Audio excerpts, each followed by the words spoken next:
What's going on, guys? Dr. Andrew Fix back for another episode here on The Code. I've said this many times. We're sitting inside of Lion's Den, Strength, Mobility, and Performance. And I have an interview with another one of their awesome coaches here today. It's my friend Sarah Martin. She is a personal trainer and online health and fitness coach. We have worked with a lot of clients kind of synergistically. Sarah, thank you so much for joining me here for this conversation. Of course. Thank you so much, Andrew, for having me. I really appreciate it. My pleasure. And this will be fun, guys. We'll talk more about this as the episode goes, but Sarah also hosts a podcast, so we'll get into that a little bit. But, as I mentioned, Sarah is a coach online and in person. And Sarah, can you do us a favor and do a little bit more thorough introduction of who you are, how you got here to Colorado, and how'd you decide to become a personal trainer and coach? Yes, of course. So I am a personal trainer and online fitness and health coach. I help driven women gain confidence, build strength, and master holistic healthy habits through strength training and mindset coaching. So originally I'm from Minnesota, and I started my journey back in college, and I started strength training in college, found a passion for it. I originally was going for psychology to begin with and wanted to be a therapist, but then I started working out more and really loving the way my body was changing and the way I felt after working out, and it kind of compounded into other areas of my life.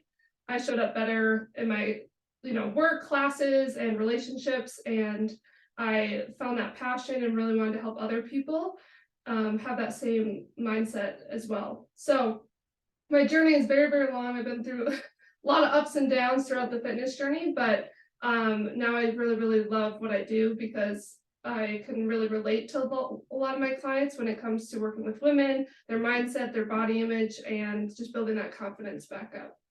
Yeah. No, I love that. And so you were doing psychology. Yes. Where'd you go to school again? Minnesota State University, Mankato. So southern Minnesota. Yeah. And so I was going to school there.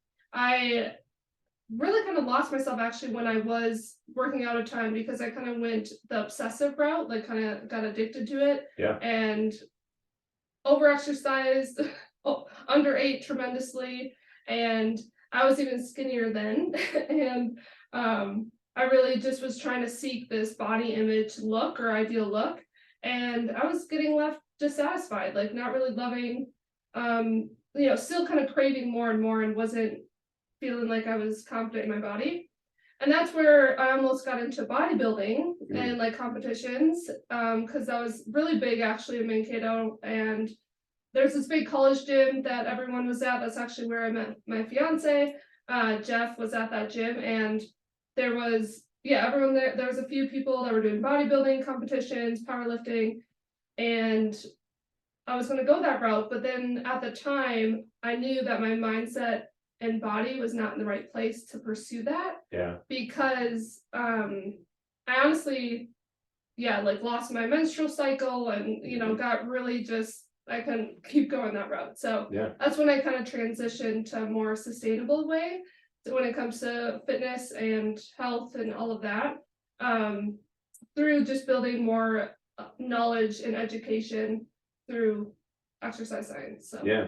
Well, and what I want to do after we unpack a little bit of what you just said is sort of go down that path of what are some of these things that you've changed to create this more sustainable, training philosophy that you follow now. But, I think you're totally right. It's common in that world, whether it's a high endurance training or a high weightlifting training, whether it's bodybuilding or like marathon or ultra marathon training, cycling, especially for women, to fall into this loss of menstrual cycle style training. And even if you're training a lot, that doesn't always mean you're happy with how your body is looking and or performing, right? Yes. Whether you feel good or not, like you could train a lot, but feel bad. And then sometimes people feel like the answer is I need to train more.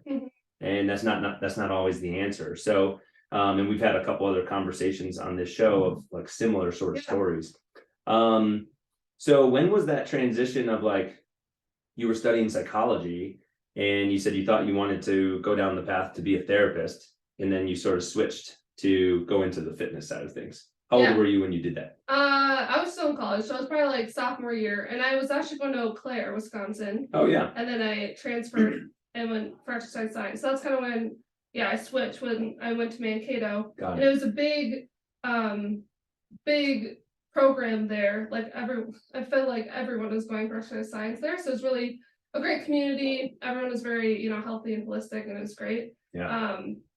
But now I feel like, especially being a personal trainer and the clients that I work with, I incorporate a lot of the psychology that I've learned, because I find that to be such a big component to results. So your mindset starts first, and then you can actually believe that you can achieve the things you want to. Man, isn't that the truth? I was kind of going to ask you if in your day-to-day working with clients, whether it's online or in person, like, do you ever feel like you're a therapist sometimes, right? Yes, definitely. Because it's not, it's not just, oh, here's your workout, this is what we're gonna do. Like, there's a lot of talk, whether it's during the workout or before or after, about like just what's going on in their life. Yeah. So, I mean, I feel like that sometimes too. I think the communication and psychology with clients is just as, if not more important than what we actually do in the session. Yes, definitely. And we hold so many emotions in our body. So I've had clients cry, like really, really cry during our sessions, because you're kind of letting it out when you're working out. And also if they start talking about it, of course. But and I actually had a client yesterday or the day before. She was like, thanks for the therapy session, like kidding around, but just because we do discuss a lot of personal things, because that can impact their stress level and their performance in the gym. Well, and I think, there's some science that talks about, as we exercise, it changes like the chemicals in our brain, right? And it makes us start to think about things, whether, like, I know a lot of people will get like some of their best ideas when they're out on a walk or a ride or a run or something. The same thing can happen in the gym, is like you think more clearly when you are doing something physical. But also I think whether it's a coach or a personal trainer, a physical therapist, a mental health psychotherapist, the thing that is different about all of those individuals working with clients compared to like the rest of the people in the medical system is we get to spend more time with these clients, right? Personal trainers are probably like one of the professions that you spend the most amount of time with clients. Like, you may see someone 2 or 3 times a week. That's more than I work with clients. That's more than most mental health therapists work with clients. So like, you get to really know these people. That's so true. Yeah, I've not thought about it like that. Yeah, especially if you're going to the doctor, right? It's like 15 minutes and then you're out. Yeah, if you're lucky, right? I think 15 minutes is actually above the average like length of a physician appointment. So, okay, so you said, you were at Minnesota State, Mankato. You felt like you were getting into this pattern where you were feeling a little addicted to exercise, like you were maybe going a little bit too much into the deep end, but you still weren't necessarily maybe happy with how you were looking or feeling, and you thought about doing the bodybuilding training. What are some of the things that you changed from then till now, of like how you handle your fitness and your training, and what did you do from like a mental mindset sort of standpoint of, I think all of us, I don't know, maybe someone's not always every moment of the day happy with their body, right? There's always things that we are the biggest critic for ourselves. But like, what are some of those things that you changed from then till now? Yeah, like I think at that time, I felt like I was never doing enough. Like if I did more and more, I would see more results or like more benefit or something like that. So I think it took one, meeting Jeff at the time. He helped me, he had the more knowledge at that time to introduce me. This is, more sustainable to, cut back a little bit. That helped a lot. But then also just building the education around how recovery is everything in your results. So now my whole mindset has shifted, because I understand that that's when the muscle building process begins, is when we're resting and recovering, focusing on that nutrition, the sleep. Those things are going to be way more valuable compared to then. I was, up on tons of pre-workout, tons of caffeine. Got it. Like stress level was just through the roof, and I didn't learn to just slow down. So that increase of, caffeine, all of that stress led me feeling anxious all the time. Sure. And then, so going back to like now, I definitely know how to slow down, how to spend time with myself and be present and focus on, breathing. Like I learned a lot about how important our breath work is and recovery. And now I'm okay. I think it's just learning to like slow down and be okay with, I'm going to see even more results if I focus on the quality of my performance. So my reps, my sets, and everything that I'm doing, 3 to 4 times a week compared to them where it's 7 days a week. Yeah. So now it's just way more well-rounded. And I think that I've always found to be the best approach, right? You'll know a lot of people that are runners or they're going bodybuilding or doing this. I've always had the approach like I just want to have great stability, have great strength, endurance, and be just well-rounded to handle anything. But I think that shifts obviously like year to year, month to month of where I want to go. Yeah, totally. No, I think you're absolutely right. And I've said this on this podcast before that I think in some respects, me doing this show helps me to stay accountable, right? Because I don't have everything all figured out. I don't do everything perfectly. And that's one of the things I think I'm still trying to learn is like how to slow down, not necessarily in the workout sense, but just in like the life sense, right? Like how to not be go, go, go all the time and how to be okay just being and sitting. Because I have a very hard time with that. Like I remember 3.5 closing in on 4 years ago when Aaron and I got married and we were trying to plan like our honeymoon type of trip. I pretty much vetoed anything that involved like going and sitting on a beach because I knew I was just going to be so antsy. I was like, Aaron, we need to go do something. I can't just sit and like read a book for a week and get a suntan. I'm going to lose my mind. So we did things that involved hiking and wine tours and all this stuff. But that's something that I'm still working on for sure. No, I struggled with that a ton at that time. Was definitely like, I can't sit still. I couldn't even listen to like the music I listen to now, which sounds so funny, like house music or like music that's like upbeat and really like energetic. Because that's how anxious I was. Like I like could not handle the music. Some slow jazz for you. But yeah, I think it's just learning to, I think it's a practice that you have to learn to just slow down. And I think that takes time because life is always going to be go, go, go. There's always going to be things to do. And, definitely things that are going to be on your mind, the next thing, even think about the next day. But now I find you enjoy life more when you focus on just what's happening in the moment. Yeah, that's for sure. And I like that you said it's a practice because I think that's the thing I like about medicine. Like in a physician's office and stuff, we typically call it a practice.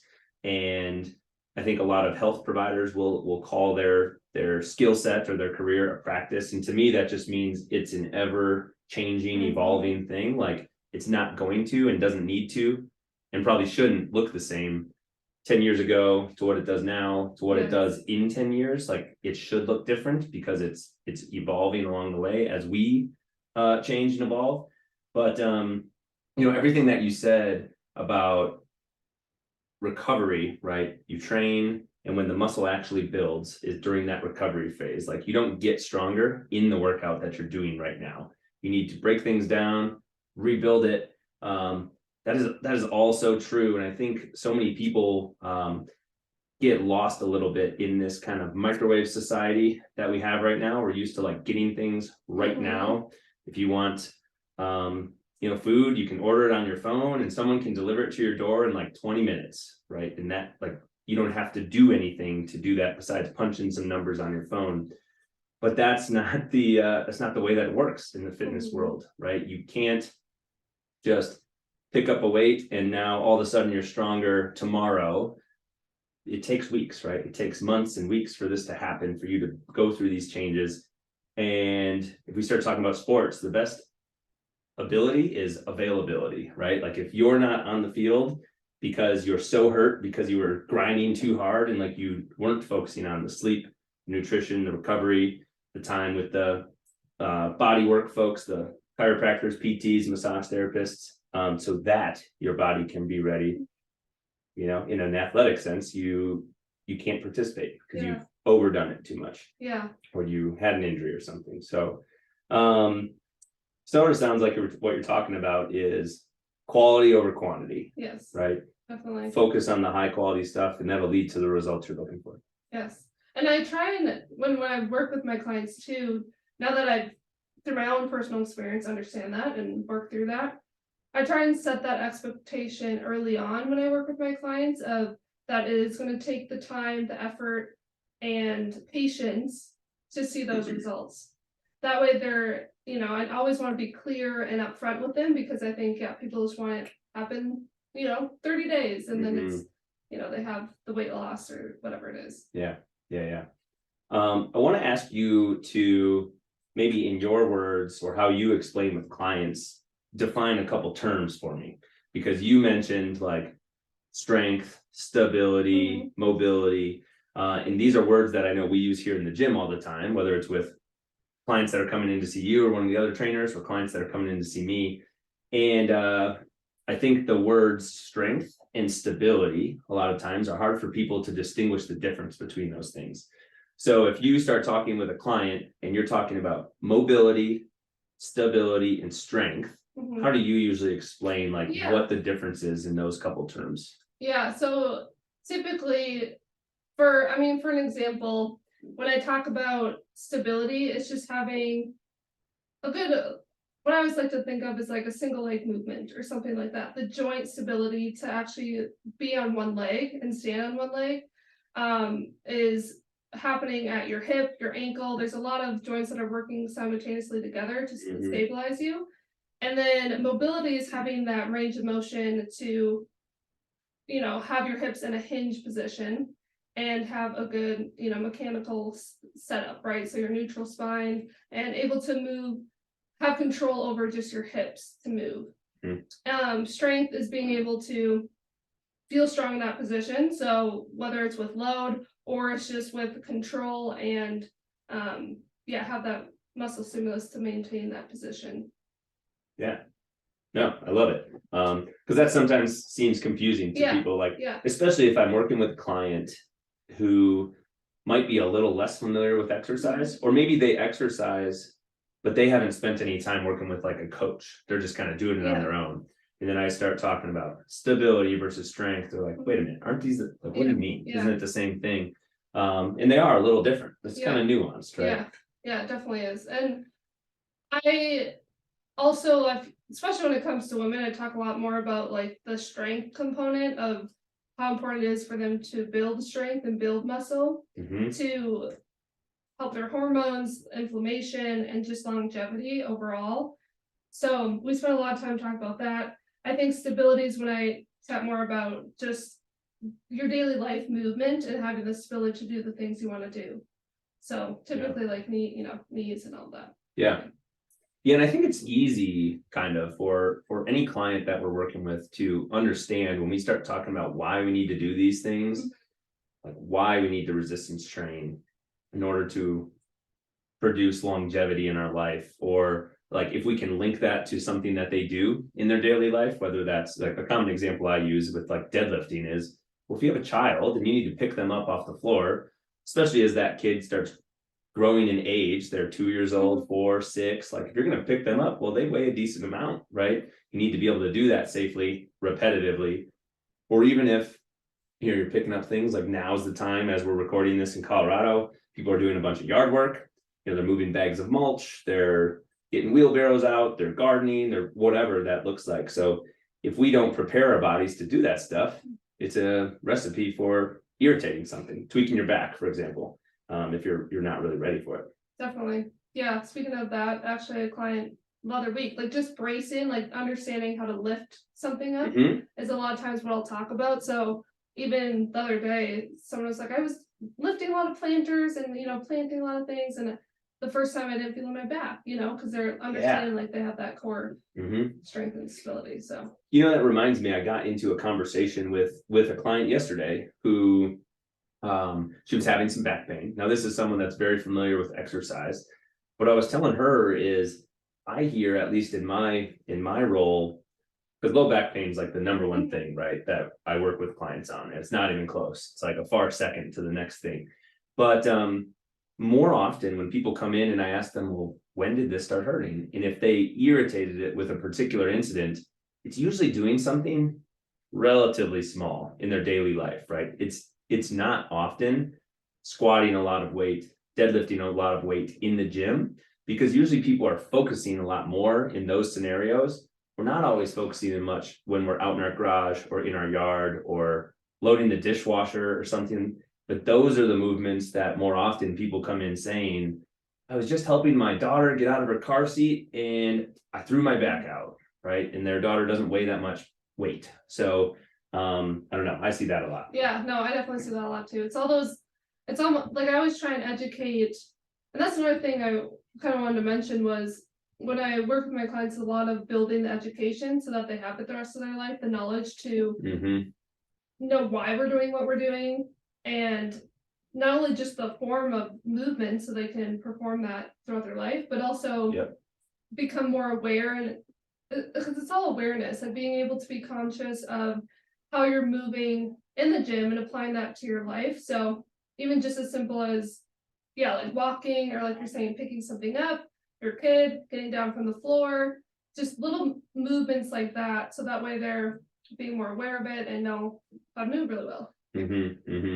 Yeah, and that can serve someone for the rest of their life, right? If you know how to move, that's going to serve you so much better as we get older, as we start to lose muscle mass, and our body, like the more we train, the better we're going to be able to age and sustain the rigors that life throws at us.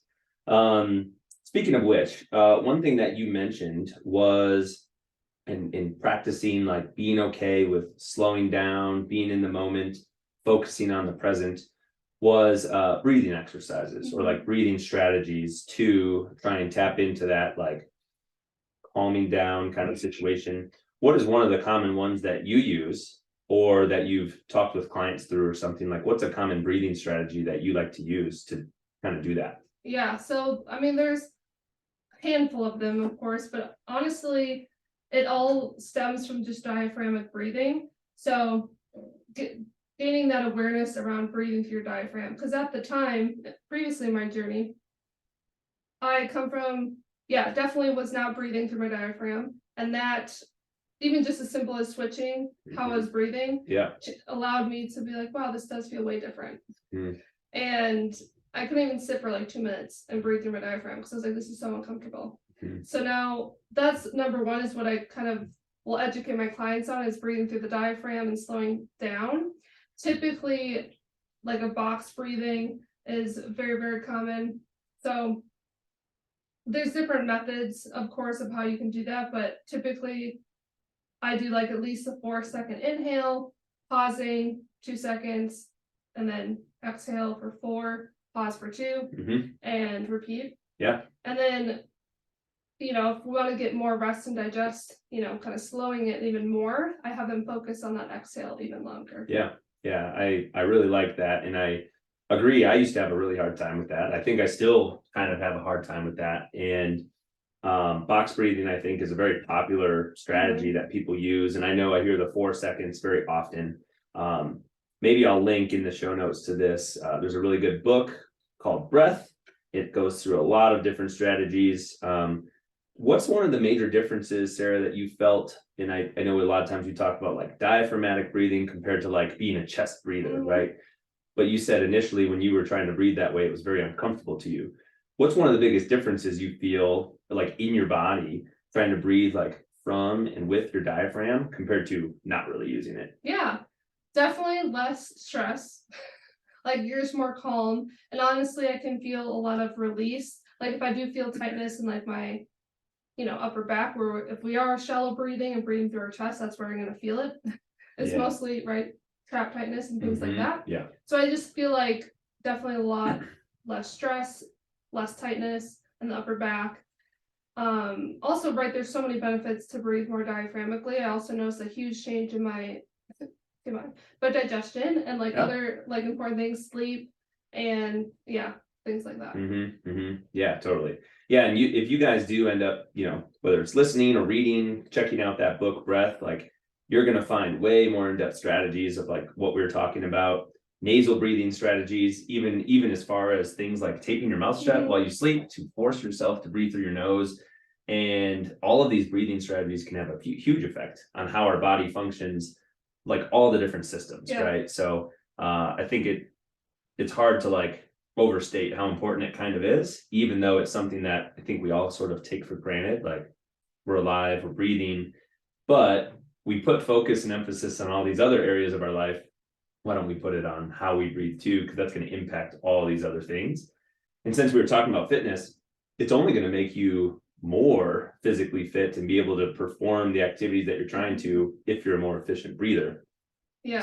And also, and I find, especially in our movement assessment right here as coaches, we look at how people are breathing, and I find that so valuable because for the client, especially because they aren't aware of it, and it's automatic. Of course, you're not really thinking about it. So it's a good learning experience for them to be like, oh yeah. So it's a nice quick little like value for them to, even at, running from place to place or after work, getting in their car, spending that time just breathing helps so much and just reducing your stress a little bit. And I actually meditate every night. I need to buy some more tape so I can do that. I was doing it. I'm very excited as of the recording of this. My wife is transitioning from a job where she used to do a lot of traveling to a job where she is more remote and going to be home. So what I used to do was tape my mouth shut on the nights where she's not home, because we're not like talking to each other before we go to bed. But now that she's going to be home, I'm probably just going to get a new roll of tape, put it right next to my bed so that after we're done with our conversation and we actually are ready to go to sleep, then I'll throw a little piece over it. Because I do notice a difference. Like my heart, like I wear my watch to bed and it tracks my heart rate.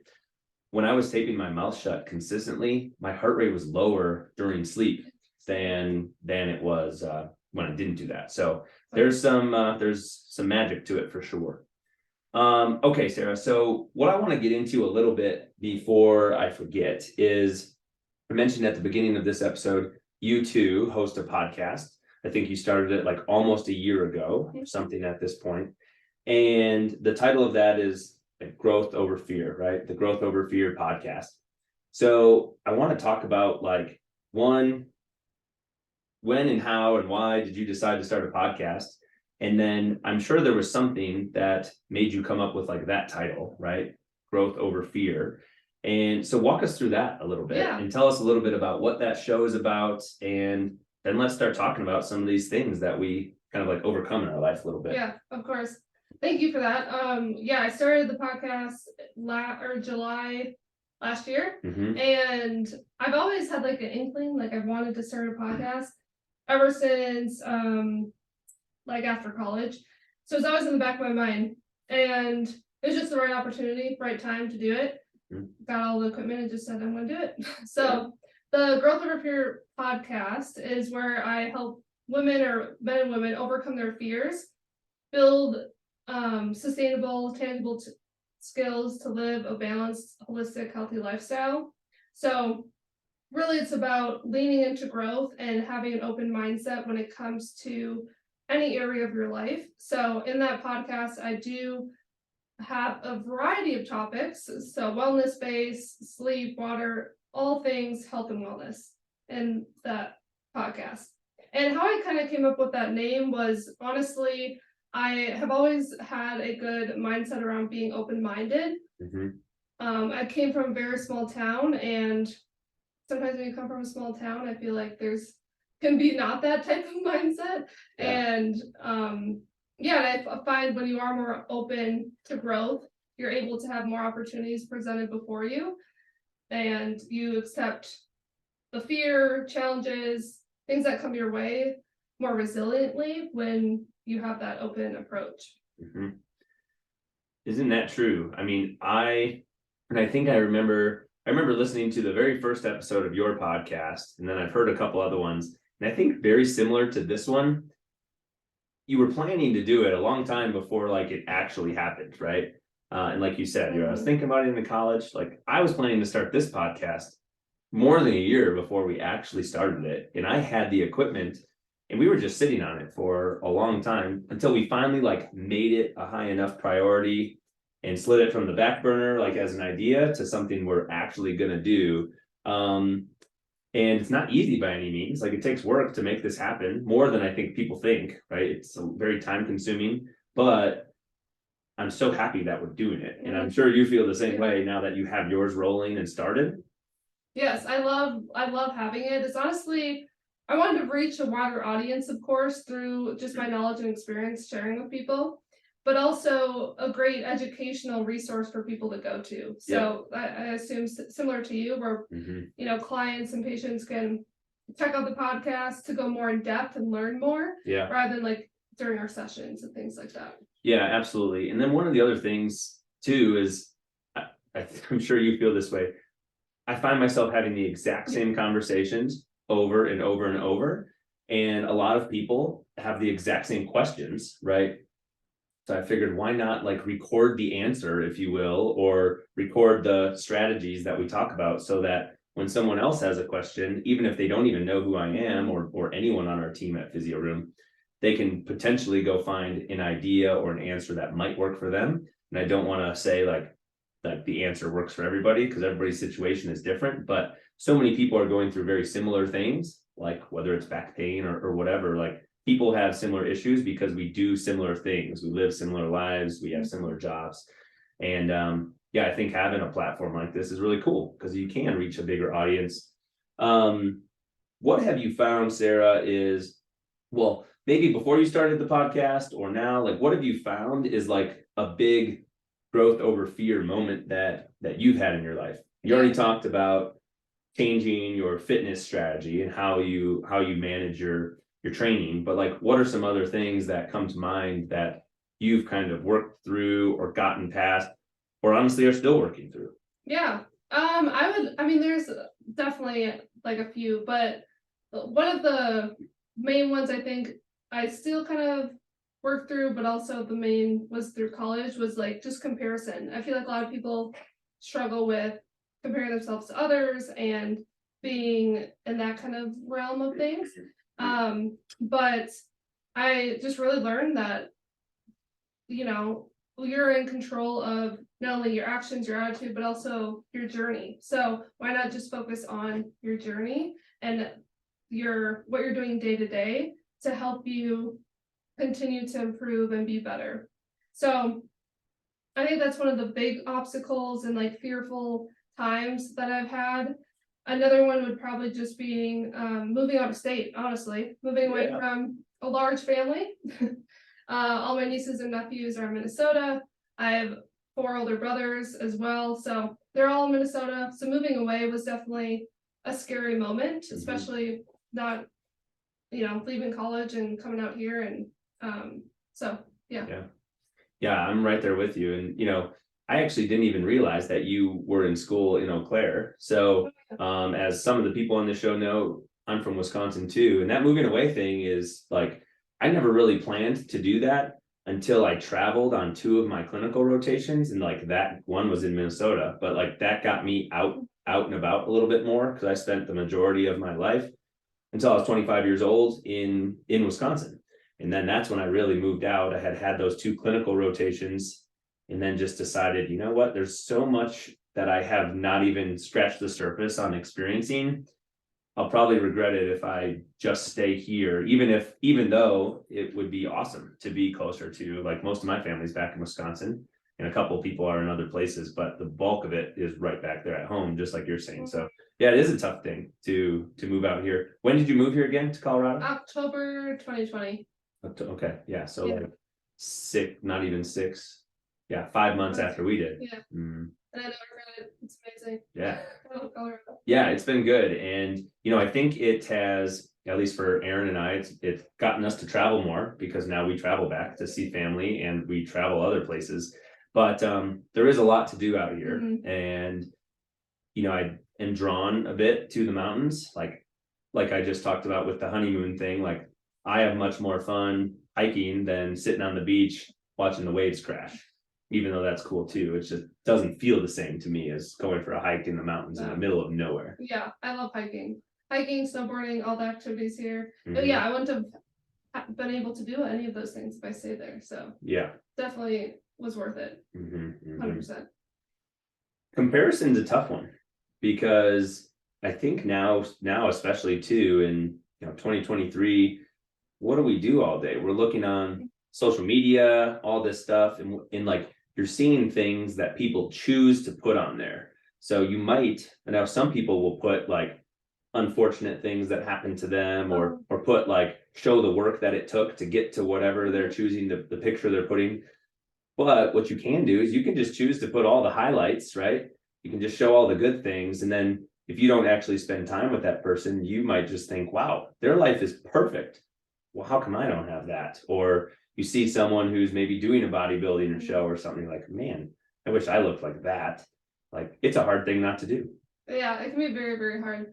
Now I definitely have a total different mindset where I don't struggle with that as much because I've learned the strategies to, focus on your own journey and honestly use as inspiration, like surrounding yourself with more successful people and things like that, rather than looking at it as comparison, more as looking up to them or like learning from them is super valuable. Yeah. And I think, like we talked about having a practice earlier, like the journey's never over, right? It's never really over. And then depending on what your beliefs are, like until you're no longer living, well, the journey still may not be over, depending on how you feel about that. But I never want to be in a place where I feel like I'm done, right? Like, oh, I've made it. I can't get any better. That's not really a thing. Like, it's impossible to achieve like a point where you can't get any better. You can always get a little bit better. And I think that's kind of one of the fun things to like gamify your life a little bit, is there's always another step you could take, even if you're doing so much awesome, really good stuff. Well, somebody out there is probably doing it even just a little bit better. Yes. Yeah, like almost like leading into that fear of like, okay, not looking at it as an end journey, like just looking at, okay, what's the next thing I want to improve on and lean into that rather than, spending time being scared of it. Yeah. But, it's not easy to do, but you found ways to do it. I know people that are listening to this show have found ways to get through things.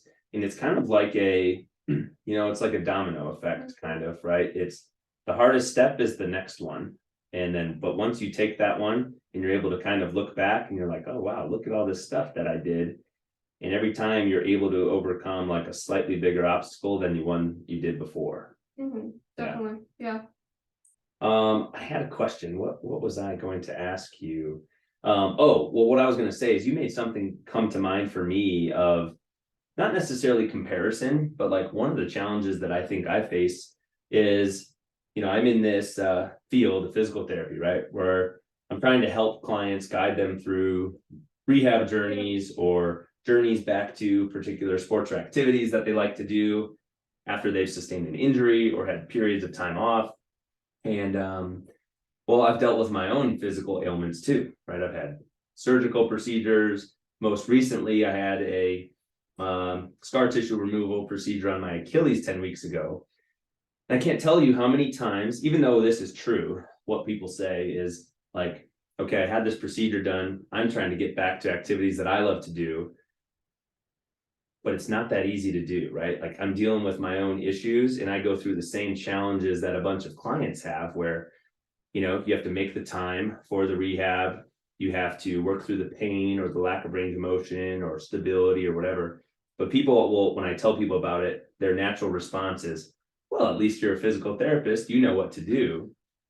And though that's true, like I do know what to do, that doesn't make it easy still actually doing it when push comes to shove. And sometimes, since I've been dealing with like this Achilles thing for so long, even though I've worked with countless clients who also have Achilles pain, and most all of them have gotten significantly better and they're like back to running marathons without pain. This has been something that I have really struggled with. And sometimes it makes me feel a little bit of this, like, I don't know if imposter syndrome is the right way, but I feel like, man, how come I can help them get their thing better, but I can't get mine better? And sometimes that makes me feel a little bit weird. And I battle with that a little bit in my head sometimes. Yeah, that definitely is real for sure. And that's hard. That's definitely hard to deal with, especially because yeah, you're a physical therapist, but you have it's easier to give advice than to take it. Oh, totally. 100%. So much.